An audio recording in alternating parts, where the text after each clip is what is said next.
अस्सलाम वालेकुम नाज़रीन, मेहरान टीवी न्यूज़ में भलीकार आऊं आहियां पिरिया गुल। सबका पेरिक नज़र हेडलाइंस ते। बलूचिस्तान में सिक्योरिटी फोर्सेस की कार्रवाई 18 हिंदुस्तानी सरपरस्ती याफ्ता दहशतगर्द मारिजी विया। ISPR मूजिब बलूचिस्तान में 28 ऐं 29 अक्टूबर ते बिन अलग अलग कार्रवाइयूं कयूं। क्वेटा जे चलतन वारे इलाइक़े में दहशतगर्दनि जी मौजूदगी जे इतला ते इंटेलिजेंस बेसिस ते बदल ऑपरेशन कयो वियो। फोर्सिस दहशतगर्दनि जी लिकियल जाइ खे असराइती अंदाज में निशानो बणायो। फायरिंग जी ॾे में 14 हिंदुस्तानी सरपरस्ती याफ्ता दहशतगर्द मारिजी विया। ISPR मूजिब केच जे इलाइक़े बलीदा में इंटेलिजेंस बेसिस हिकु ॿियो ऑपरेशन कयो वियो, जिते दहशतगर्दनि जे हिकु ठिकाणे खे तबाह करे 4 दहशतगर्दनि खे मारियो वियो। मारिजी वियल दहशतगर्द वटां हथियार, गोला बारूद ऐं धमाकेदार मादो हथ कयो वियो आहे।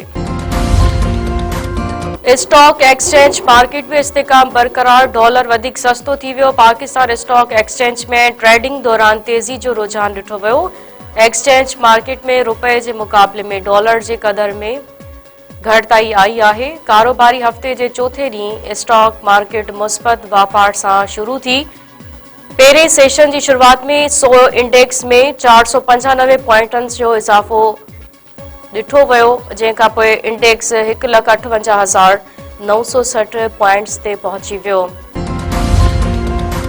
खैबर पख्तूनख्वा में सेनेट जी ख़ाली सीट ते ज़िमनी चूंड लाइ वोटिंग जारी। PTI अगवान शिबली फराज़ जी ख़ाली कयल सेनेट जी सीट ते ज़िमनी चूंड अमल अॼु जारी आहे। पॉलिंग खैबर पख्तूनख्वा असेंबली जे जरगा हाल में थी रही आहे, जिते सूबाई असेंबली जे मेंबर एहसानुल्लाह खान पहिरियों वोट कास्ट कयो। सूबाई इलेक्शन कमिश्नर सईद गुल खे ज़िमनी चूंड लाइ रिटर्निंग ऑफिसर मुक़रर कयो वियो।